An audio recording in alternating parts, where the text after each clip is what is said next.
to Grimm's Case of Horror.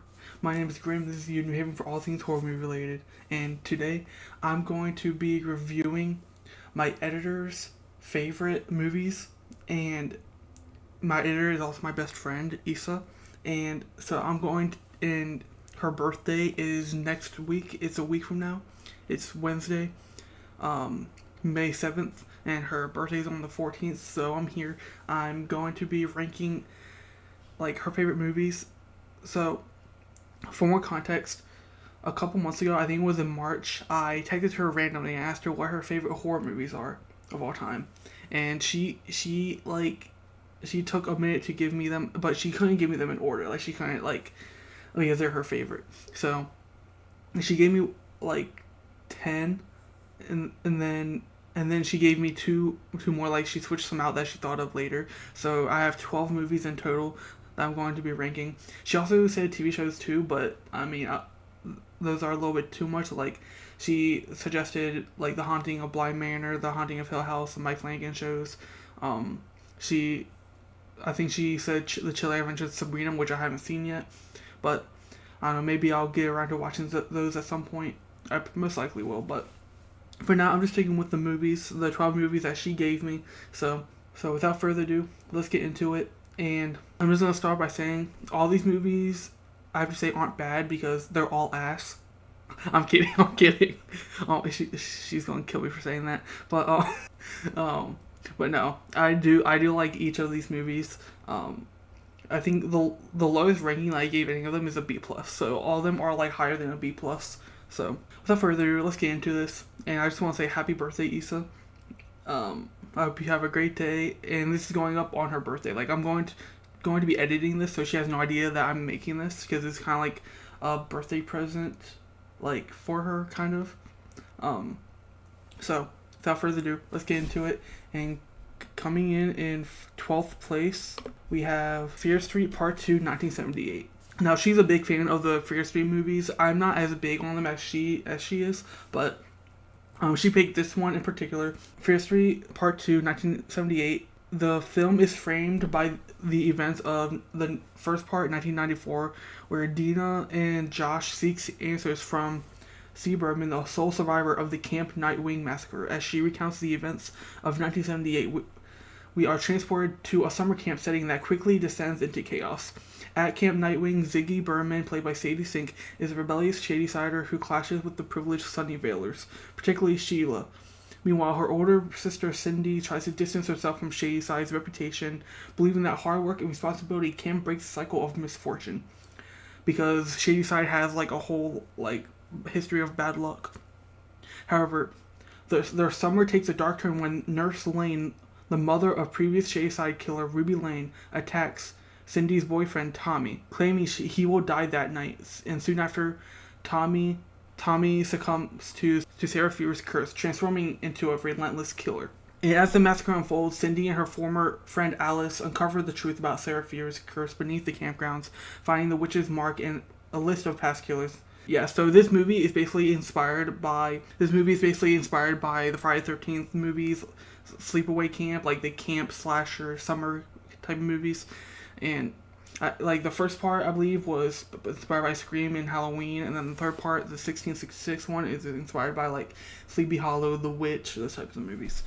And I will say, before watching this, I hadn't watched these movies since the movies came out, which I think was a couple years ago. One thing I really loved about this movie was like the strained relationship between Ziggy and Cindy as their sisters.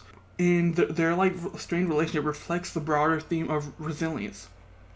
Cindy's belief in escaping Shadyside's fate of bad luck, is a contrast with Ziggy's acceptance of their doomed reality and that they're never gonna get out of Shadyside. And as we have Ziggy and Cindy trying to figure out their sisterly bond, the rivalry between Shadyside and Sunnyvale is a recurring thing, and it reinforces the idea that Shadysiders are trapped in a cycle of violence, while Sunnyvalers thrive and they don't have to deal with all the bad things that Shadyside has to go through. And it really does show the divide in class and the systematic misfortune and mistreatment that the Shadesiders go through, like discrimination, being left out, being discluded from things, and just being like really like bullied by the Sunnyvalers.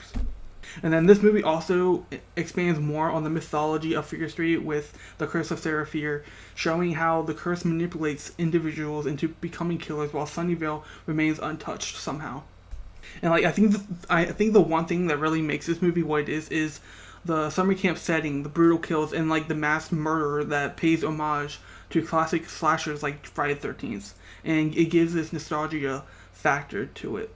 Also, we also have Sadie Sink, like as the protagonist as Ziggy, who balances vulnerability with defiance, and then we have Emily Rudd who plays Cindy, Ziggy's older sister, and she has like a complexity to the final girl archetype, showing her evolution from denial to acceptance of what is happening. I think this movie does well at masterfully blending horror with character-driven storytelling, and the film's pacing is tight, ensuring that tension builds organically. And I think this movie does really well. I mean, we just had another camp slasher this year called Hell of a Summer, and I feel like this movie is a bit better than that because it captures the eerie atmosphere of the camp using dim lighting, claustrophobic framing to heighten the sense of dread, and I mean, it has like some great brutal kills that I really enjoy. I love gore and stuff like that, and I can't wait for Final Destination 6 coming out next week. And man, I plan to do a review of all of the Final Destination movies, so to stick around for that. And I will just say the practical effects in gore are visceral, making the kills feel raw and impactful. I hate for this to be in last place because I really did enjoy this movie, but unfortunately, I just feel like this was like the less exciting, less entertaining, less. I see when I think of movies, I like movies that are more deep, that are more thought out, and like more like exciting, entertaining. And and as much as this movie was all of that, I felt like it was the least of like what I look for in like a horror movie. Like this one was more fun. This one was more of like a sit back with your friends and enjoy. And so with that in mind, Fear Street Part 2, 1978 is in 12th place, the last place. Moving into 11th place, we have Bride of Chucky. And Bride of Chucky is a pivotal entry in the Chucky franchise, and it marks a shift from like the traditional horror to a self-aware, darkly comedic approach to the franchise. Man, I can't remember the first time I watched this movie, but I remember I watched it like a year or two ago, and for some reason I thought it was not as good as it held up to be when I watched it like the first time. But now that I watch it again, I enjoyed it a lot more than I thought it would. Bride of Chucky picks up after Child's Play 3 with Tiffany Valentine, Chucky's former lover, recovering his remains and resurrecting him using a voodoo ritual. However, the reunion quickly turns sour when Chucky mocks Tiffany's romantic notions, leading to her murder and subsequent resurrection inside a doll. Now trapped in doll form, Tiffany and Chucky embark on a chaotic road trip with Jesse and Jade, a young couple, unknowingly transporting them to Hackensack, New Jersey, where Chucky's human body and an amulet that can restore them is buried. Along the way, the dolls leave a trail of bodies, causing Jesse and Jade to become suspects in a series of murders. There's a lot of things I love about this movie.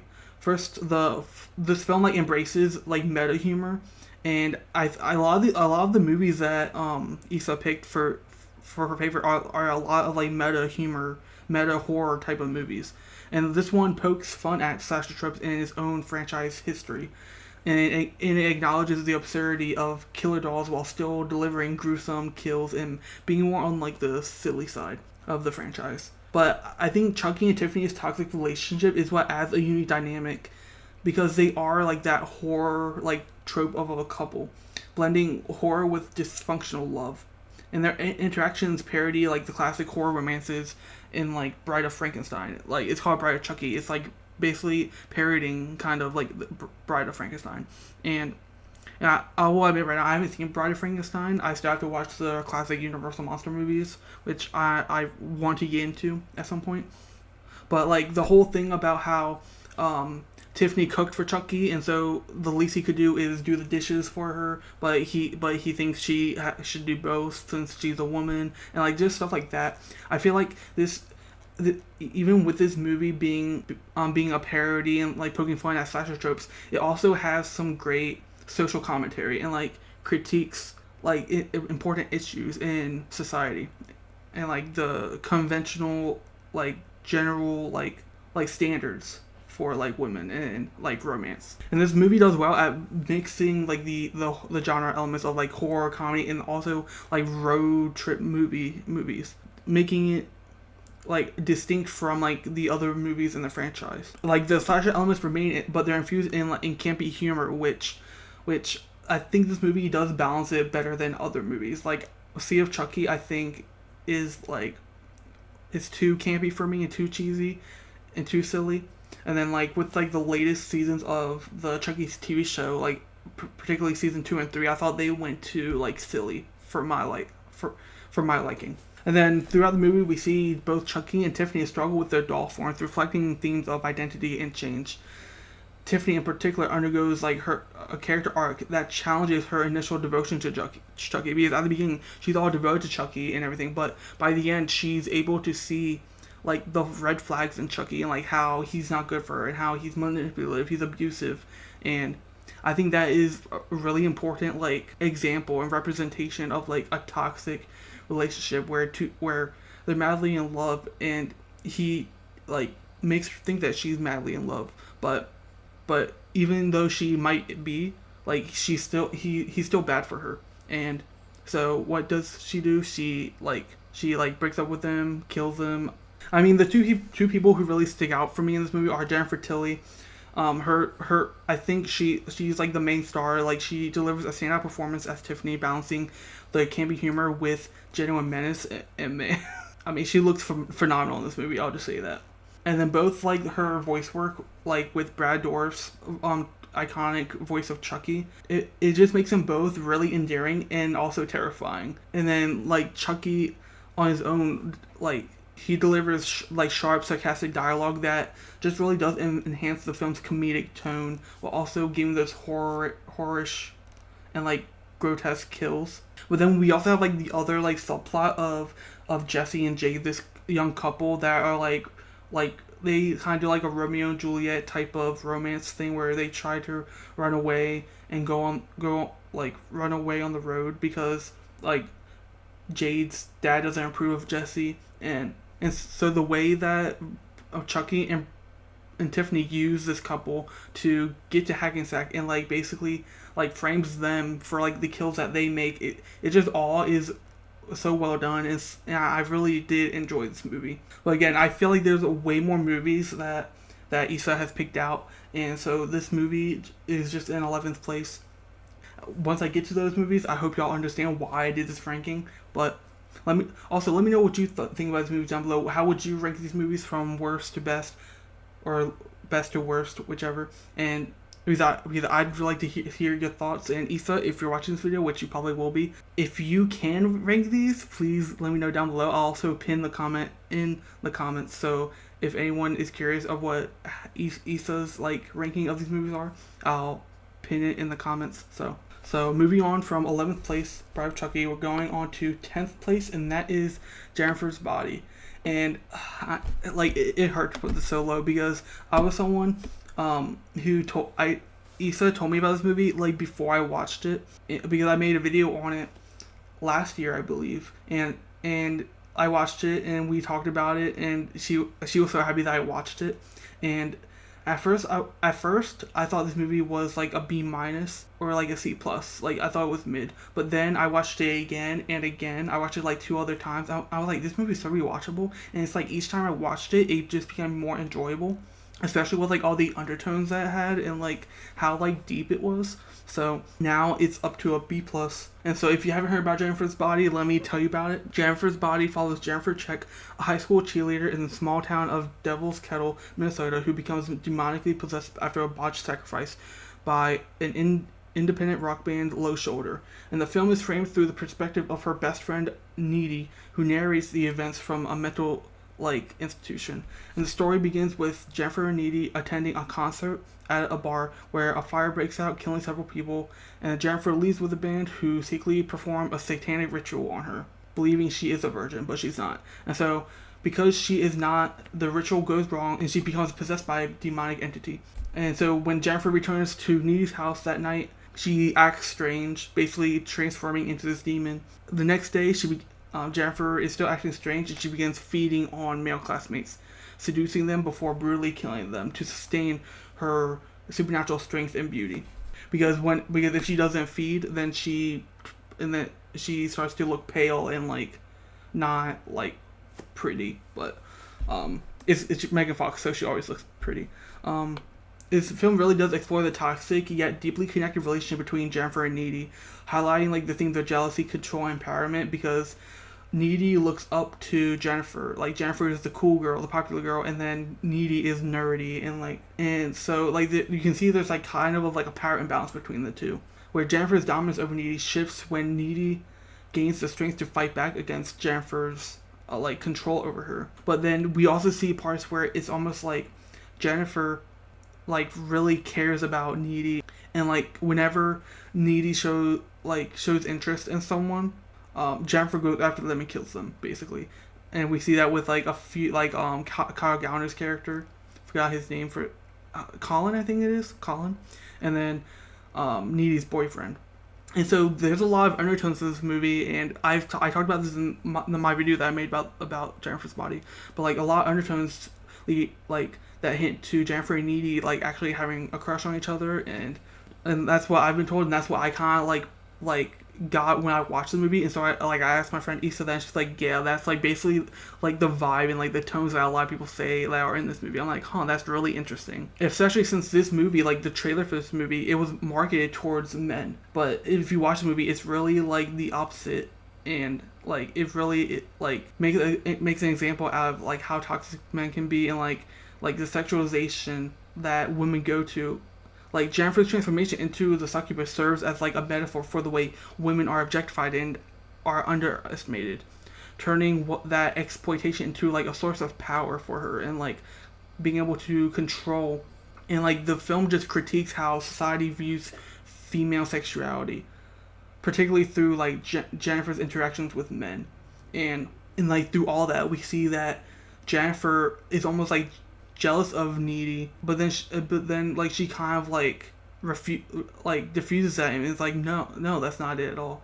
And like it's clear from that like there's something definitely going on between Jennifer and Needy, or like Jennifer has a crush on Needy, or vice versa, or just that Jennifer likes to have the power and likes to control Needy. She likes to have that power. And at first I didn't even know this was like a comedy at all, but they use this satire-ish like humor to critique societal expectations of women while delivering these gruesome and like 2000 CGI like kills. And then we also have like Needy's whole arc. Needy, played by Amanda Seyfried, her like whole arc throughout the movie reflects the themes of trauma and resilience. She begins as a soft like observer, but ultimately takes control once she like sees the signs of Jennifer's like manipulation and like control over her. And so it's kind of like also mirroring Jennifer's own transformation, and like seeing, besides like the whole like manipulation of like power imbalance, you can also kind of see it as like their own transformation of like discovering their own feelings for each other almost. That's what I kind of get from this movie. But yeah, Megan Fox, she delivers such a standout performance, like balancing like her seduction and menace with like a sense of like vulnerability almost. And you really do feel bad for her, like once you find out what happened to her, and like how she was really preyed on, and like just how awful she was treated. I mean, her portrayal of Jennifer is like layered and like shifting between like the charming, terrifying, and tragic like parts of the character. And then we also have Amanda Seyfried, who brings like emotional depth to Needy and makes her like a compelling protagonist whose evolution is just central to the film's themes. And yeah, after watching this movie, I can say Megan Fox as Jennifer's body is like one of the most iconic like characters of all of like horror. I would say that she's almost like, I mean, I wouldn't say she's like up there with like, I would say that she's like a B-list like icon for horror, just because of how much like of a cult classic this movie truly is. But other than like the strong themes, I felt like this movie was just I didn't really enjoy like the comedic elements to it. To be honest, I really like the serious and like the serious horror elements to it. Like I love like the social commentary and like this and like how almost like meta it is with like the social commentary. But other than that, I didn't really find too much like humor in this movie or like anything that really made me laugh. But this movie is another like cheesy like fun horror movie to watch, and that's all it really is for me. So Jennifer's Body, 10th place, and moving into ninth place, we have Companion. Now, Companion came out this year, but Issa really, really loved it. And the film follows Iris, a humanoid companion robot rented by her boyfriend Josh. They join a group of friends, Kat, Eli, Patrick, and Sergey, at a secluded lake house. Sergey. When Sergey attempts to assault Iris, she kills him in self-defense, but the real shock comes when Josh utters the command, Iris, go to sleep, shutting her down, and Iris awakens tied to a chair, only to learn she is an AI companion controlled by an app on Josh's phone. And as the group spirals into chaos, Iris grows independent and she like comes out of Josh's control and like fights back against him, and it's just a really empowering story. The film explores AI autonomy, commodification of companionship, and ethical dilemmas, and it really does critique a society where relationships are more transactional than ever, and questioning what happens when AI develops self-awareness. But also, the film touches on misogyny and control, which I think were like the strongest points of this movie. I mean, we see in the movie that Josh, played by Jack Quaid, like bought this like sex robot or like this companion robot to fall in love with, have sex with, and like basically own this robot that looks like a woman. And it's just like really creepy and really like predatory. And this movie really does show like how men are like going through this lonely epidemic, and so they're looking for, since they can't find like actual women to interact with and like to basically connect with, they're going for like the next thing that they can, which is like AI talking to like, I mean, I've heard like the stories of like people talking to character AI because they can't have like the real thing. Basically treating these like sex dolls, sex objects as like women, and like really like objectifying them. And this is what this movie really like dives into. But also like the mistreatment of women and how like bad like women are like really treated in society. And so this movie is also another really empowering story. And like we see like how like controlling and like how much ownership and how like basically Josh has brainwashed or like programmed Iris to like fall for him and like basically like submit to and do whatever he wants her to do. And it's in watching her like basically like plead to him to just go back and like pretend like none of this ever happened. It like I felt like really bad, like how they represented it and like really like showed it. Like I almost wanted to cry because of like how like brainwashed and how bad like this robot like was being treated. Like she was like, we can go back, I'll cook for you, I'll do whatever you want, you can make love to me. Like it's like what does Iris want? Like she might be a robot and she might be programmed this way, but like what does Iris want? And that's what this movie is all about. Like Iris, this robot made for companionship, becoming independent and trying to like find out what she wants in life, trying to get out of this toxic relationship that she found herself in. Because basically like how they portray is like Iris is nothing without Josh. Like Josh is everything to her. Josh is her life, but like what are her goals? Like what does she want to do with her life? And I feel like this movie really critiques and like asks those questions, and how basically a lot of men in relationships, they get to follow dreams, they get to work, they get to like meet their goals, and a lot of women, they make the man of the life their goal, their achievement, like being with him, like and having kids with him. And it's like, what does the woman want to do? Like what does she want in life besides like being in love and like having kids and all that? Like it's like, for me, this is what I want. This channel and like growing it and like basically building like a platform with it. This is what I want. And like, yeah, I want other things. Like I want to be in love and all that, but like I'm going to be independent and have this while like my future partner has like their own thing that they want to do, like their own career and everything. Like I'm not going to stop them from doing that. And so I feel like where this movie really shines is opening questions like that. These like important questions where Like, it really does open your eyes, and I hope, like, men who watch this movie, like, it opens their eyes to see, like, this movie was basically, like, made to, like, make fun of incels. Like, let's be honest. And I feel like this movie did really well at doing that. And then, like, we have Sophie Thatcher as Iris, and I love Sophie Thatcher. Natalie from Yellow Jackets is my favorite character, so seeing her in this movie, just like, performing like this, and then watching her in Heretic, love her. She's an amazing actress. Like, her performance as Iris is gripping and captures, like, her, like, whole transformation from being programmed servitude to, like, a self-aware, like, rebellious woman who's trying to be, like, distance herself from such a toxic, like, connection and relationship. And then Jack Quaid, he brings, like, this intensity to Josh, and portraying a man who sees, like, this AI woman as a tool for, like, personal gain, and, like, as like, an object. And then we also have Lucas Gage and Harvey Gulen, who just add, like, layers of humor and also emotional depth, as Lucas Gage is also a companion bot, and Harvey Gulen, who, like, they're like a gay, like, they're in, like, a gay relationship, and like, how the story uses them, it makes them just more than, like, side players within the movie. And I really liked, like, how they handled their relationship as well in this movie. But yeah, Drew Hancock, like, I think this was, like, one of his first movies. How he blends, like, the horror, satire, and social commentary together, crafting such a intense narrative that keeps you engaged. And then the film's pacing, it's sharp, though some moments lean heavily on, like, the technological, like, conveniences. Then the cinematography enhances, like, the eerie atmosphere, making the lake house setting feel both, like, isolating but also claustrophobic at the same time. But yeah, there's not really much I can complain about this movie.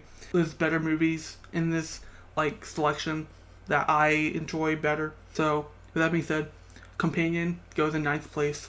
And going to 8th place, we have... Oh, in 8th place, this is a movie that Issa's been wanting me to watch for forever now. We were supposed to actually watch it together when I went to visit her the first time in LA, but we didn't get to watch it, and this is Ready or Not. And she's been wanting me to watch this movie, especially since Ready or Not 2 is coming out soon. She's like, you need to watch it, and now I'm finally watching it, just because she put it on her list. So she's gonna get so excited just like to hear my thoughts on this movie. So yeah, if Ready or Not is basically a horror movie with, like, where this lady gets pulled into a hide and seek game after she married a guy in a wealthy family.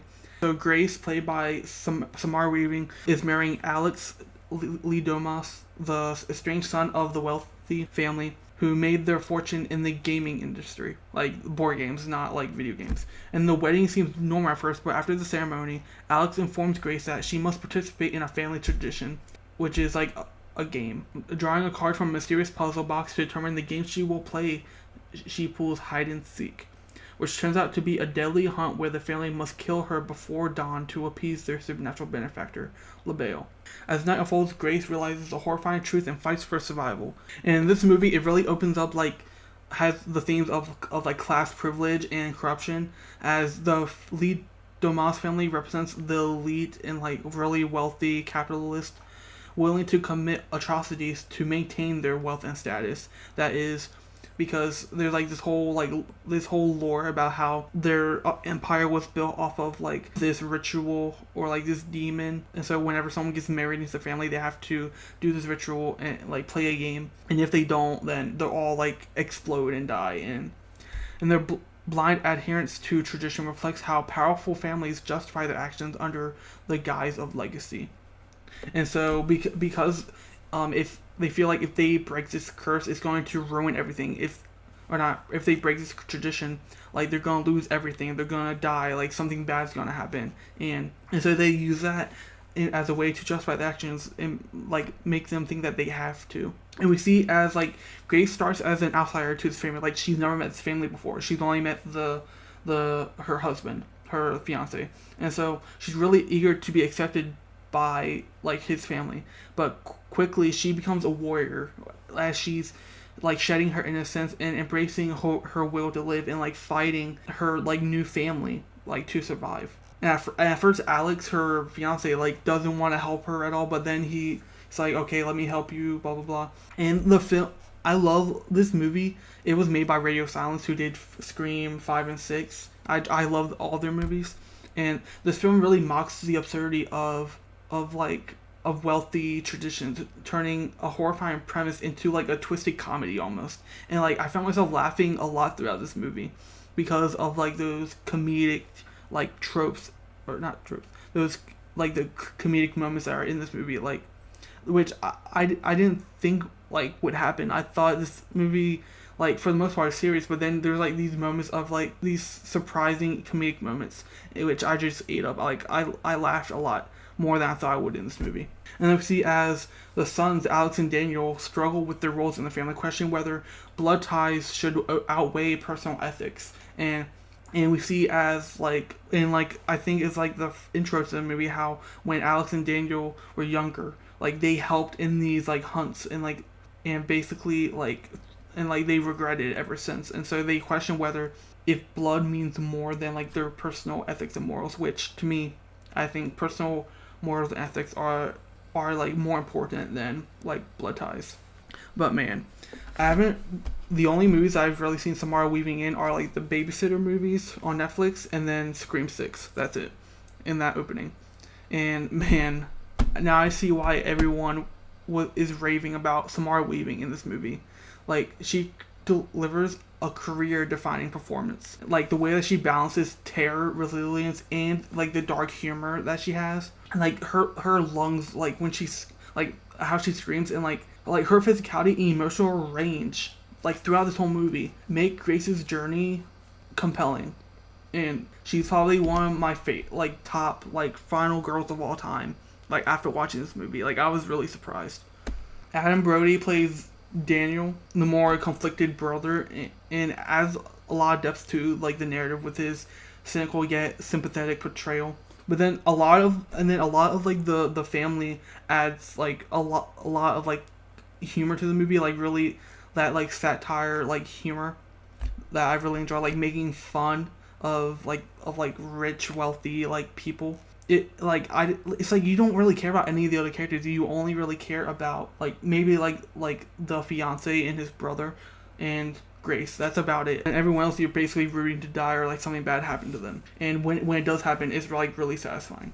Matt Bettinelli, Open, and Tyler Gillette craft a film that is just visually dynamic, using like tie framing to heighten tension and then wide shots to emphasize the mansion's eerie setting.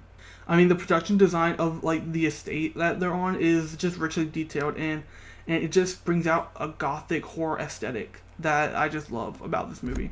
And they also kind of do like the same thing in Abigail, another movie that they did that came out last year. Love that movie as well. And then the score for this movie, it just blends like a haunting orchestration with like ironic melodies, reinforcing like the film's like tone shifts. And yeah, this movie was a lot of fun. And I think this movie I gave, and this is another movie that I gave a B+. Companion and Ready or Not were A-minuses. Jennifer's Body, Bride of Chucky, Fear Street, 1978, those were B+. So yeah, this was like an 8 out of 10 for me. Yeah, again, nothing to complain about this movie, but the other movies I just enjoy a lot better. And I'm going to be saying that a lot because like I just want to make it clear that all these movies I did enjoy to some degree. And there's not really anything about them that I disliked about them. So moving from Ready or Not into 7th place, we have Abigail, another radio silence movie.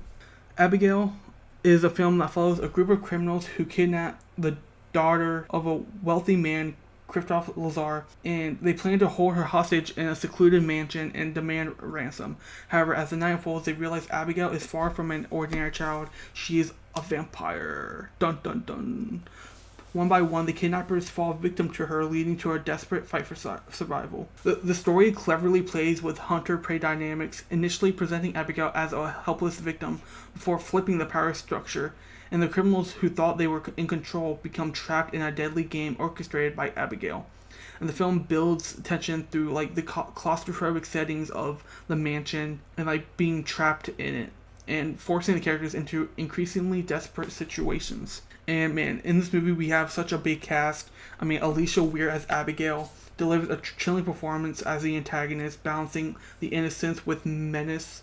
I believe the first thing I watched her in was the Matilda musical on Netflix.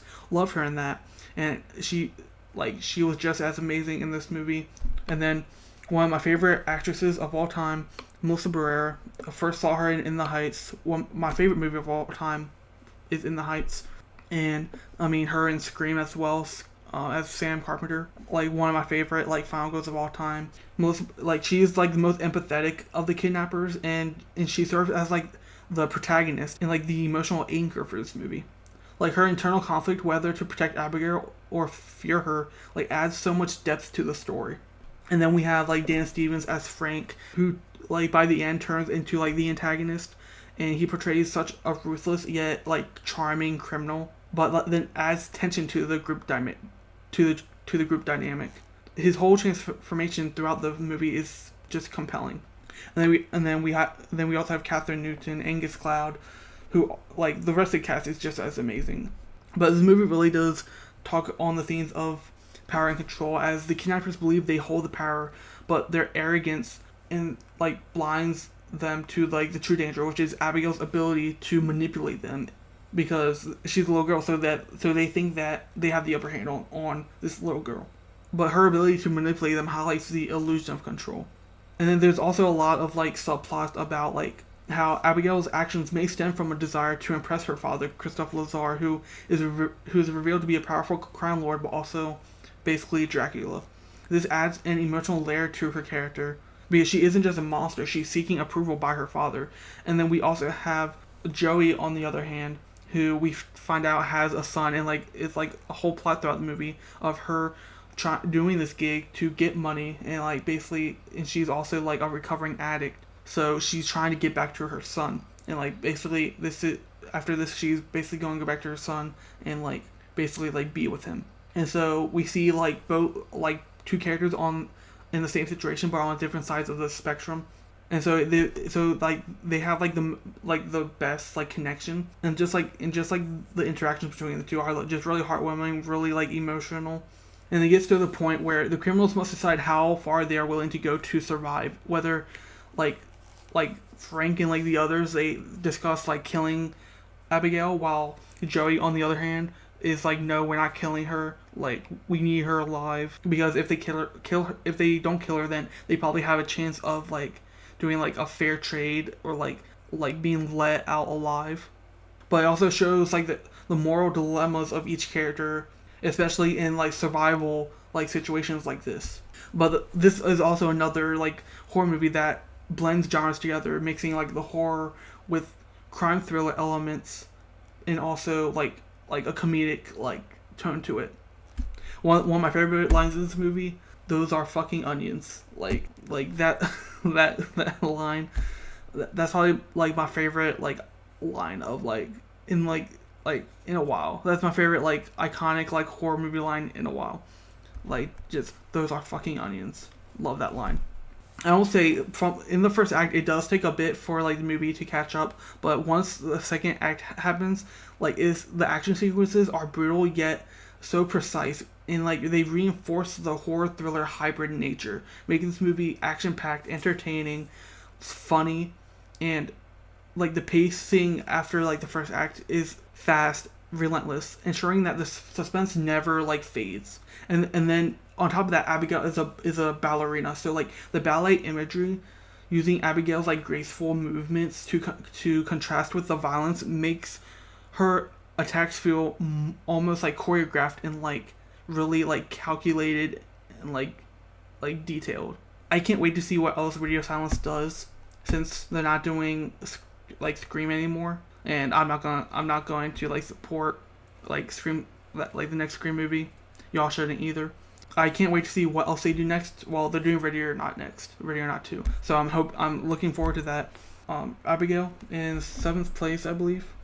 Going to 6th place, this is a movie that I didn't think I was gonna like it as much as I did, and that is The Craft. The Craft is probably the most surprising of these movies for me, because I went into it thinking that I was gonna be bored, that I wasn't going to enjoy the movie as much as I did. And for my surprise, like, I really like this movie. So The Craft follows Sarah Bailey, a troubled teenager who moves to Los Angeles and enrolls in a Catholic prep school. She quickly attracts the attention of 3 outcast girls, Nancy, Bonnie, and Rochelle, who practice witchcraft. Each girl faces personal struggles. Nancy lives in poverty with her abusive stepfather. Bonnie suffers from severe burn scars that have deeply affected her self-esteem and her own self-worth. And then Rochelle endures racist bullying from a popular girl at school. So Sarah, who has latent supernatural abilities, completes their coven, allowing them to harness greater magical power. Initially, they use their abilities for personal gain. Nancy's stepfather dies, Bonnie's scars vanish, and Rochelle's tormentor experiences hair loss. However, as their magic intensifies, so do the consequences. Nancy, intoxicated by power, becomes increasingly unstable, leading to a dangerous rift within the group. Sarah, realizing the dangers of unchecked magic, attempts to distance herself, but Nancy retaliates, culminating in a tense psychological showdown. And while watching this movie, I'm like, is this movie inspired by Mean Girls? But then I looked it up. Mean Girls came out after this movie. I'm like, hold on a second. This movie felt so much like Mean Girls, but for people who love horror movies. And that's exactly what it feels like.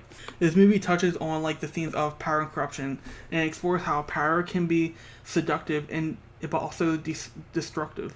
Especially through Nancy's descent into obsession. She becomes obsessed with this power, and being able to control things around her, like her father dying, and having power over everyone else who saw her as an outcast, saw her as a weirdo. And then Sarah tries to tell her how this power might not be as good as they thought it was, because I believe it was the power that you get comes back twice as hard, something like that. The power that you use, it comes back in a negative way. But Nancy didn't buy any of that. And so the coven's dynamic shifts from solidarity to conflict, reflecting the complexities of teenage relationships. And you really see how Nancy is almost like Regina, and then Sarah is almost like Katie from Mean Girls. And it really does create that it almost does create that rival, that teenage high school rivalry between the two, as they have this magic fight, which I thought was awesome and really cool to see. I hate to make this comparison, but it kind of reminded me a bit of, if y'all have seen Shark Boy and Lava Girl, the whole scene between Max and Linus, whatever his name is, it kind of reminded me of that a little bit. But throughout this whole movie, each girl struggles to make their bond through witchcraft a form of self-empowerment, but their reliance on magic ultimately isolates them further. It's kind of how a lot of people use a certain thing to feed their own perspective of themselves and better their own self-image, but all these quick fixes that they use is basically a band-aid. It's not going to fix. It's not going to fix how they feel about themselves. So it kind of shows the more that you do that, the more isolating you'll feel, and how much worse you'll feel if you don't deal with your feelings and start to love yourself for who you are, instead of trying to take out these imperfections. And I think this movie really does well at showing how it's okay, you don't have to change for anybody, especially Neve Campbell as Bonnie, I believe it was. She adds a lot of depth to this role. I believe this was around Scream or before Scream came out, and I was oh my god, I think Bonnie was my favorite character throughout this movie, because of how touching and relatable her character was, because her character had scars from burns, and so she always covered herself up because she didn't want to show her back, that she had to put ointment on all the time, she has to get surgery to fix it. And it just, that story was just really empowering, especially when we saw her scars come back.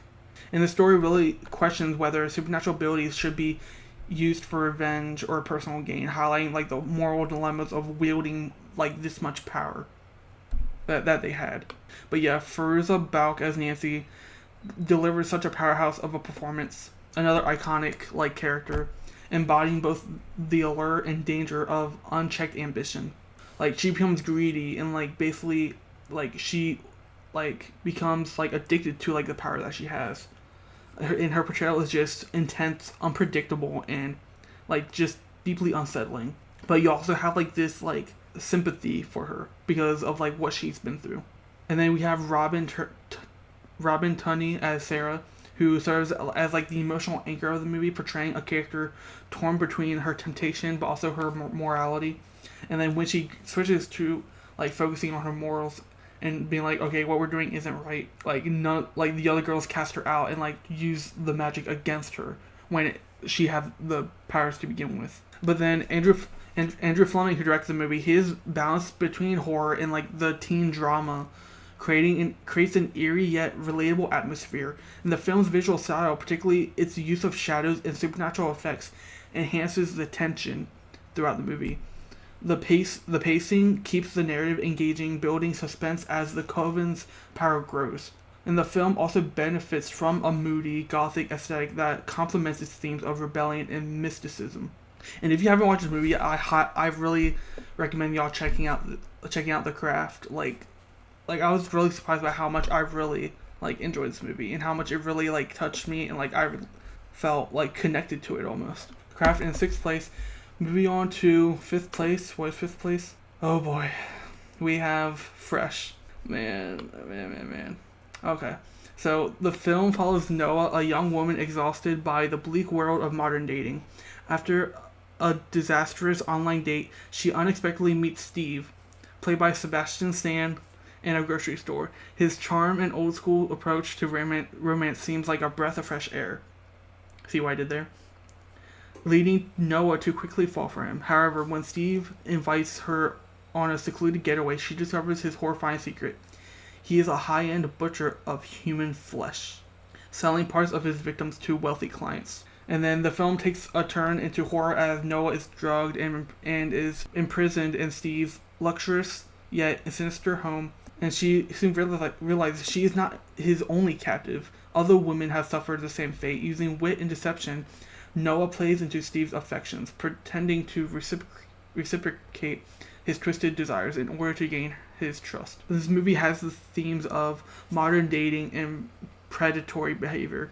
Like, the film critiques the dangers of online dating, highlighting how women are often vulnerable in these interactions. And Noah's initial optimism is shattered as she realizes how easily trust can be manipulated.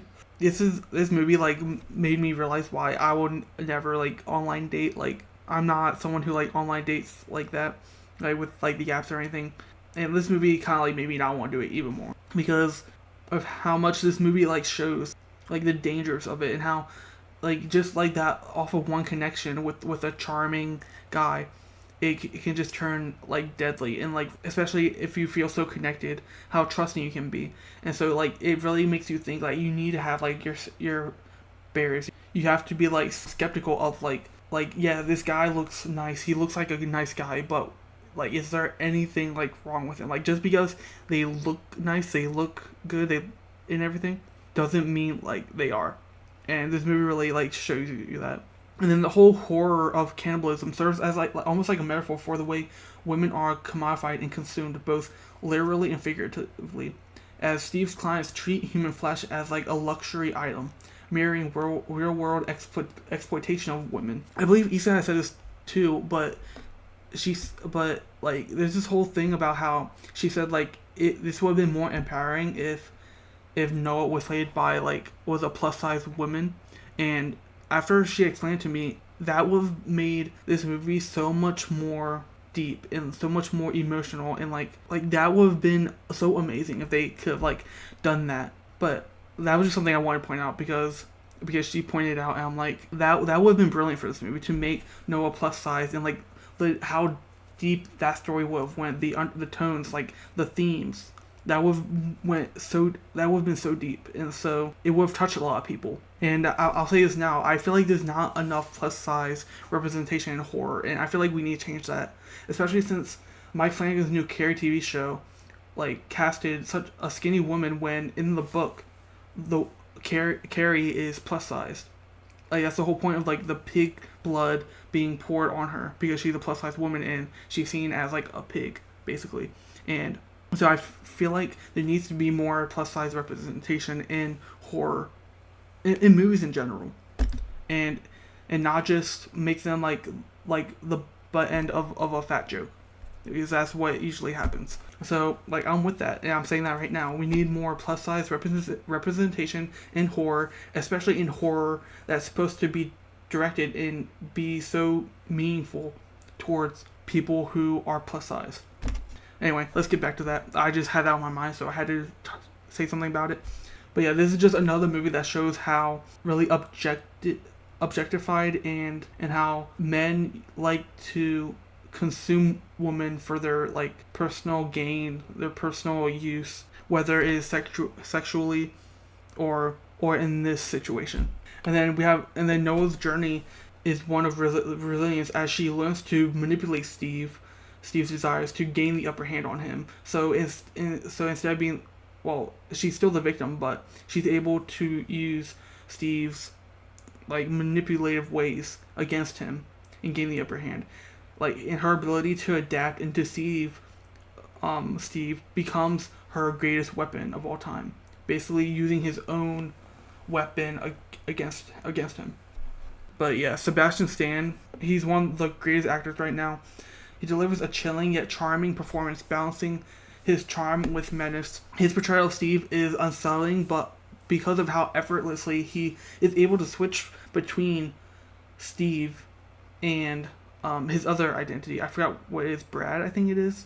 I think his other name's Brad. I could be wrong about that. And he's just be able to go from like charming to terrifying, and it's just incredible. And I said this the other day, but I feel like he could have been great as Joe Goldberg in You. I know him and Penn Badgley are friends since they were on Gossip Girl together, I think. So, but yeah, I feel like he would have been great as Joe Goldberg as well from You. But then we have Daisy Edgar Jones as the final girl, and she shines as Noah, portraying vulnerability and strength with subtlety. Her transformation from a hopeful romantic to a strategic survivor is compelling. And then the direction from Mimi Cave is sleek and stylish. Like, you can tell like she adds her like own signature style to the movie, using vibrant cinematography to contrast the film's gruesome subject matter, which it almost gives off like a body horror type of like feel to it. The film's first act feels like almost like a romantic comedy, tricking the audience into a false sense of security before abruptly shifting into this body horror. And then the soundtrack and editing choices enhance the tension, making the horror feel both visceral and oddly playful. Like, the film's ability to blend horror with dark humor and romance keeps it engaging without losing its unsettling edge. And that's why this movie gets in the top 5, 5th place. Moving on to 4th place, we have another movie that I really love, and that is Bodies, Bodies, Bodies. And Bodies, Bodies, Bodies is an A24 movie. Bodies, Bodies, Bodies follows B, a reserved young woman from Eastern Europe who accompanies her wealthy girlfriend Sophie to a hurricane party at a mansion owned by Sophie's childhood friend David. The group consists of Emma, David's aspiring actress girlfriend, Alice, a podcaster, her much older boyfriend Greg, and the enigmatic Jordan. And as the storm intensifies, the group decides to play Bodies, Bodies, Bodies, which is a murder mystery game like Wolfman, I believe it's called, where one person is secretly assigned as the killer and must kill others by tapping them. However, tensions rise when David is found outside with his throat slashed. Panic sets in and the friends begin suspecting one another, and their paranoia escalates, leading to a series of violent confrontation and deaths. Yeah, this movie is such a lot of fun. This movie came out right around when Among Us was such like a big game, like in the gaming, because it was like during the pandemic and everything, and so this movie really was like Among Us, but like in a horror movie, and I really love that. The film really critiques how digital culture fosters paranoia, performative wokeness, and self-absorption, as the characters weaponize buzzwords like gaslighting and toxic without fully understanding them, and highlighting the reliance on social media-driven discourse rather than genuine communication. And yeah, that's basically like, it was so funny seeing like this group of friends that have been friends for so long, and show like how toxic they are to each other. And I just was laughing so much at like the banter and like the stuff that they say to each other. And the hurricane in this movie also serves as like a metaphor for like the emotional storm that is brewing among these friends. you can tell that their friendship is fragile and is built on status and convenience rather than genuine connection. And then the moment their digital lifelines are cut off, their relationships crumble. And despite their wealth, the characters are emotionally immature and ill-equipped to handle real crisis. So once they're thrown into a situation like this, their privilege blinds them to their own flaws and makes them incapable of rational problem solving. It's like you don't really care about any of these characters, but you're just having such a good time laughing at them and seeing them go through the situation and trying to find out who is the killer, who is not the killer, and it's just such a fun and funny movie, with some funny kills, funny interactions, and the film really explores how miscommunication and unchecked assumptions can lead to disastrous consequences. And you see this when the characters spiral into chaos because they fail to listen to one another. They cut each other off, they manipulate each other, they try to have power over one another, control them. Instead, they jump to conclusions based on their own insecurities. And then we have this cast: Pete Davidson, Maria Bakalova, who I love. I've seen her in a few things now, and I love her. Amanda Stenberg, love her as well. I still need to watch The Acolyte, but I will get on that. She was amazing. Rachel Sennett, she's blowing up right now. Love her. Yeah, this whole cast was amazing in this movie, and just how the director leans into the claustrophobic framing and chaotic energy heightens the film's sense of unease. And then the use of natural lighting and phone screens as primary sources of light reinforces the film's commentary on how much this group of friends are reliant on their phones, their dependency on their phones. And then the film pacing is fast and sharp, balancing horror and satire effectively. And then the final reveal where the characters discover the truth about David's death is just so hilarious. And literally, I think the first time I watched it, I'm because of how dumb and just how it's both really smart but also really dumb, because you feel dumb after seeing it, and because the characters also feel dumb. They're oh, that's what happened. Yeah, I love this movie so much. This is one of those movies that I watch at least once a year, and every time I just have such a great time. And those last few moments, just it captures the film's critique of modern social dynamics, and I love it so much. It's so relatable. It's so real. Yeah, I love that. Bodies, fourth place. And going to third place, we have Freaky. Now, this is a movie that I meant to see in 2020. But it didn't go into the theater near me, so I didn't get to watch it. I think that's what happened. And so I finally got around to watching it for Issa. And Freaky is a film that cleverly blends horror and comedy while subverting genre expectations, which a lot of these movies that Issa picked are horror comedies. I just realized that. And they blend the genres. But at its core, Freaky is a modern twist on the body swap trope like Freaky Friday, infused with a slasher horror movie. The story follows Millie Kessler, a shy high school student who becomes the latest target of the Blissfield Butcher, a legendary serial killer. When the butcher stabs Millie with an ancient dagger, they mysteriously swap bodies. Now trapped in the body of a towering, menacing killer, Millie must convince her friends of the switch and reclaim her identity before the transformation becomes permanent. Meanwhile, the butcher, now in Millie's body, uses his innocent appearance to continue his killing spree. And the movie plays with the power dynamics of perception, as Millie, once overlooked and underestimated, suddenly finds herself wielding physical dominance, while the butcher struggles with being dismissed due to his new teenage form. And this contrast fuels much of the film's humor and tension. The body swap between Millie and the butcher allows Millie to explore a side of herself she never had the confidence to embrace. As she navigates the chaos, she discovers inner strength, making the film a metaphor for her personal growth. The film also critiques how society perceives individuals based on appearance. Millie's newfound physical power contrasts sharply with the butcher's struggle to be taken seriously in her body. But Freaky thrives on its ability to blend these two tropes together, the slasher horror tropes with the comedic elements of a Freaky Friday type of movie. And it subverts genre tropes while while delivering genuine thrills, making it both terrifying and hilarious. And I haven't seen Vince Vaughn in too many movies. I think I've seen him in one other movie, but I forgot what it was. Hacksaw Ridge, that's what it was. I remember seeing him in Hacksaw Ridge, the movie with Andrew Garfield, Ford movie. He was amazing in that, but he delivered such a standout performance in such a convincingly embodies a teenage girl trapped in a romance body. Just his comedic timing and like the physicality with how he uses his physical like build makes the role both hilarious and engaging. And it's not even in a cheesy or campy way. It really works in like a natural way.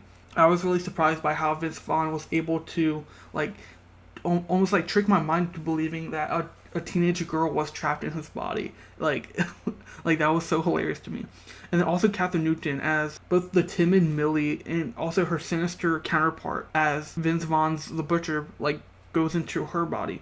And showcasing how impressive her range is as she shifts between vulnerability to a menace. I remember watching Katherine Newton for the first time in Supernatural, which was back in 2018, 2017. I've just seen her like get more roles since then in Freaky, and that's why I really want to watch Freaky in the first place, because of her because she was in Supernatural. That's what made me love her as an actress. And so seeing her in Freaky made me want to watch that, but unfortunately I missed Freaky. But like I've just followed her career ever since. But then we also have her two best friends, Misha Roach and Celeste O'Connor. They both add charm and humor as Millie's best friends, providing much needed levity among like the horror that's going on. Now, the direction of this movie ensures a fast-paced, entertaining experience. The director balances horror and comedy effectively, using sharp editing and dynamic cinematography to heighten tension while allowing room for humor.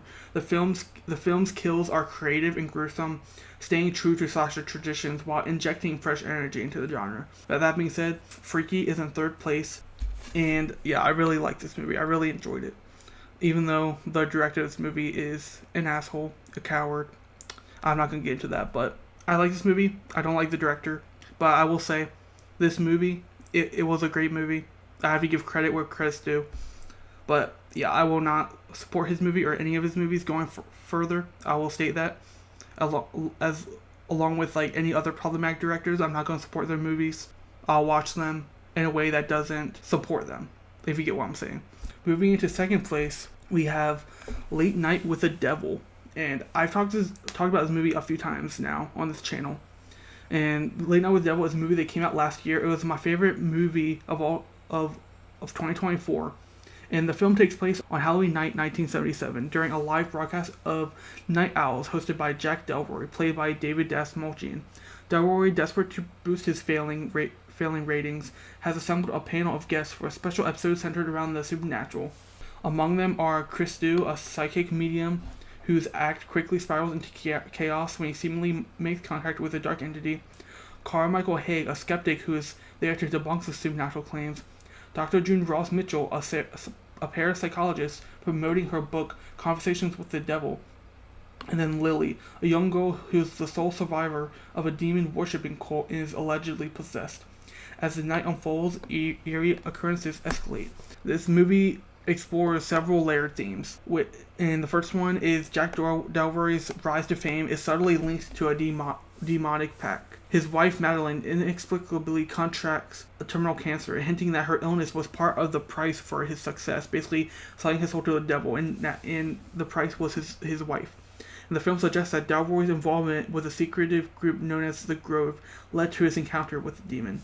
The film critiques the lengths to which entertainment will go for ratings. Delroy and his producer, Leo Fisk, repeatedly ignore warnings of like bad things happening, but they push forward with the supernatural spectacle despite clear signs of danger. The final descent into chaos is broadcast live, reinforcing the idea that television will exploit anything for viewership. And much of what the audience sees could be hallucinations or manipulations, and either by demonic forces or psychological suggestion, and it really does blur the lines and it makes you like think whether what you see is real or not. And just the way that this movie is able to engage you and immerse you and make you feel like you're in the 70s watching this live on TV, especially since David Dastmalchian as Jack Delroy is talking to the audience. He's talking to you while you watch this movie, so you feel your focus is on him, is on the show. And that's what I really liked about this movie. It felt like a 70s talk show host on Halloween that goes wrong, where the show goes wrong. And I feel like David Dastmalchian should have gotten some award for this movie because he delivered such a riveting performance as Jack Delroy, portraying a man teetering between desperation and charisma. His ability to shift from charming host to frightening victim is masterful. And then we have Ingrid Torelli as Lily, who is particularly chilling. Her transformation from a quiet girl to a terrifying vessel of evil is unsettling. And then the supporting cast, including Laura Gordon and Ian Bliss, add layers of tension and intrigue. And the film's mockumentary-style cinematography enhances its unsettling atmosphere, making the audience feel like they're watching a cursed broadcast, like I mentioned before. The directors masterfully balance slow-building dread with explosive horror sequences, ensuring that the tension never lets up throughout the movie. And the use of practical effects is what I love the most. And because, please, we need to bring back practical effects back. I know a lot of directors now have been bringing them back now and using half CGI, half practical. But man, practical effects are just so much better. But then mixing that with the grainy 1970s aesthetics that this movie has adds so much authenticity and attention to detail, making the supernatural elements feel disturbingly real. Late Night with Devil, second place. It was my favorite horror movie of last year. My favorite horror movie of all time. She had this in her list. This movie is basically how we became friends. This movie, this franchise is how we became friends, and that is Scream. Scream, directed by Wes Craven and written by Kevin Williamson.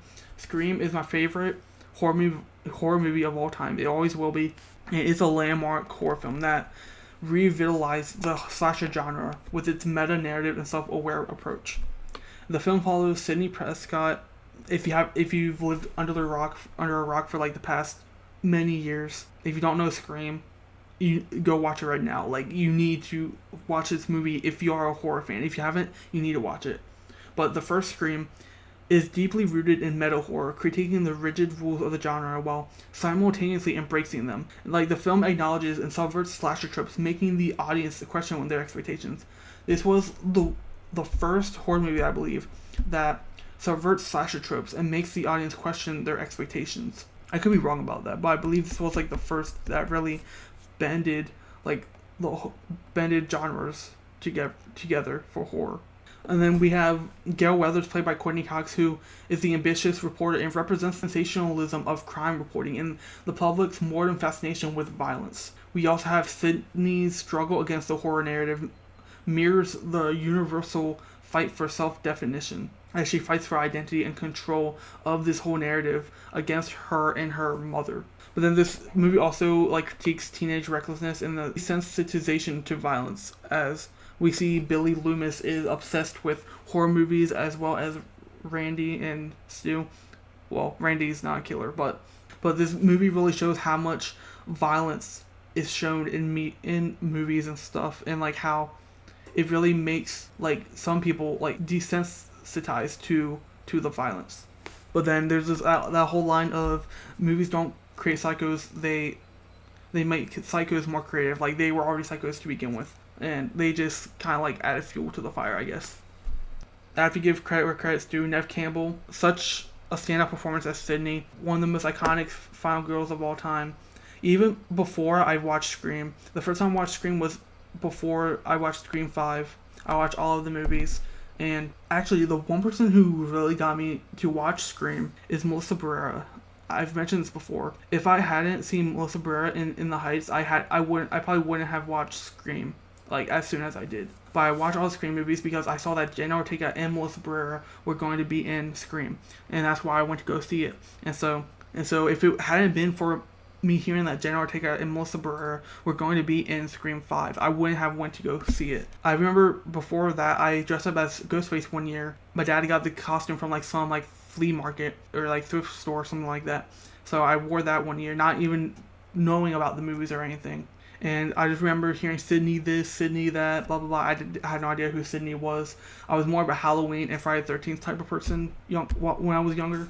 But now, yeah, Sydney is one of the most iconic like final girls of all time. I still think Sam Carpenter is better. That's just my own personal preference. I think she's a more complex and she's a more complex character. And I love more complex and more like deep characters. Characters have more depth, and I think that is given to Sam Carpenter, Melissa Barrera as Sam Carpenter. But Neve Campbell as Sydney balances vulnerability and resilience. And then we have Skeet Ulrich and Matthew Lillard, who bring unsettling energy to their roles as the killers, as well as Roger L. Jackson, who does the voice of Ghostface. He brings such one of the most iconic voices of horror, along with Brad Dourif as Chucky, brings such a chilling and like haunting like presence to the movie and the whole horror genre as a whole. Then we have Courtney Cox and David Arquette, who add depth to the characters as Gail and Dewey.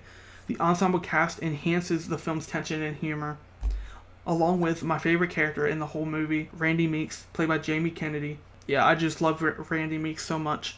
I could talk about this movie for forever, but this video is probably going to be so long already, so I'm just trying to like cut to the chase. Wes Craven's direction is like a masterclass, and masterful blending it's just a masterpiece. Blending suspense, humor, and brutal horror, his use of dynamic camera work and sharp editing heightens the tension, while the film's pacing keeps you engaged. And then the iconic opening scene of Drew Barrymore sets the tone, establishing the film's ability to shock and subvert expectations. Because I believe at first, it was marketed that Drew Barrymore was going to be the lead in the movie, but she couldn't because she was doing some other role. So they had her be the first kill in the movie. And so a lot of people didn't know that Neve Campbell as Sydney was going to be the main character, but I believe that's what I heard, and so like the way that they did that, it was amazing. And then how they're able to trick you with different camera angles throughout the movie, and like whether it's like close-ups on the feet, close-ups on an item, it's just so like, and like the social commentary that we have between Stu, Billy, Randy, and like these characters, it's just so perfect and defines the horror genre, and like basically making fun of it, poking fun at it, and I just love it so much. Someone who grew up watching Halloween, Friday the 13th, I can't say anything bad about this movie. It's just so amazing. Like if I had to say anything bad about this movie, it's like how like bad the cast is today. Most of the cast is problematic, to be honest, like of the first Scream movie. Other than that, yeah, I love this movie so much. And so the first Scream movie is in first place. Hope you did enjoy this video. If you did, please drop a like. If you stick around this long, thank you. If you can, please wish my best friend, Issa, a happy birthday down in the comments. Just say happy birthday, Issa, and let her know to have a happy birthday. All my socials will be down in the description below. I'll have my Blue Sky down there, my Instagram, my TikTok. You can follow me all down there. And I'll also have links to these movies down below so you can check them out yourself if you haven't already. All 12 of these movies. And I recommend you checking all these out, except for maybe a couple, which there's probably better ways to check out those movies to not support problematic people. So don't forget to subscribe and join the Grimpire. Turn post notifications on to get notified when I do post again. And like I said, if you haven't seen these movies yet, check out these movies right now.